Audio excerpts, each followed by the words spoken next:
আলহামদুলিল্লাহ, আমি আপনাদের নিকট একটি গুরুত্বপূর্ণ মাসআলা নিয়ে আজকে আলোচনা করব।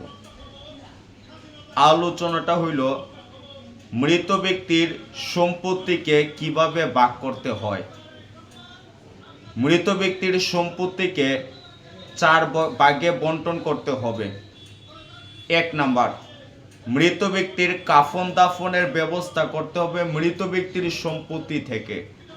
2 নাম্বার, মৃত ব্যক্তির কাফন দাফন সম্পূর্ণ হওয়ার পর যত সম্পত্তি আছে সকল সম্পত্তি দেওয়া হইলেও মৃত ব্যক্তির ঋণ পরিশোধ করতে হবে। মৃত ব্যক্তির ঋণ পরিশোধ করার পর যেই সম্পত্তি থাকে ওই সম্পত্তি থেকে মৃত ব্যক্তি যদি কোনো ওসিয়ত কইরা যায় তাহলে ওই সম্পত্তি থেকে 1/3 সম্পত্তির মাধ্যমে মৃত ব্যক্তির ওসিয়ত পূর্ণ করতে হবে।